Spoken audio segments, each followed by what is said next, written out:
তোমার এত বড় সাহস উসামা, তুমি আল্লাহর হাত, আল্লাহর দেয়া বিধান এটার ব্যাপারে সুপারিশ করতে এসেছো। তোমরা কি জানো তোমাদের আগে যত কম, যত গোত্র, যত জনপদ ধ্বংস হয়েছে তার কারণ ছিল তাদের মধ্যে গরিবরা অন্যায় করলে তারা বিচার করত, আর ধনীরা অন্যায় করলে তারা মাফ করে দিত। খবরদার! মক্কার একটা ভেরি প্রেস্টিজিয়াস এন্ড ডিগনিফাইড ফ্যামিলির নারী চুরিতে ধরা পড়লো। চুরির বিধান হলো হাত কেটে দাও। সাহাবারা চিন্তায় পড়ে গেলেন। আল্লাহর নবীর সামনে দাঁড়িয়ে আল্লাহর দেয়া বিধান থামিয়ে দেওয়া, মাফ করে দেওয়া, এই কথা বিশ্বনবীর সামনে বলার সাহস তো কেউ রাখে না।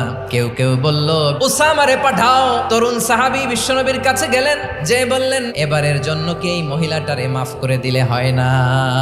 বিশ্বনবী বলেন, জেনে রেখো উসামা, আমার কলিজার টুকরা নয়নের পুটুলি ফাতেমাও যদি চুরির দায়ে ধরা পড়তো, আমি বিশ্বনবী ধরে ফাতেমার ডান হাতটা কেটে দিতে এক বিলম্ব দেরি করতাম না। এই ছিল বিশ্বনবী ইসলামের আদালতের নমুনা।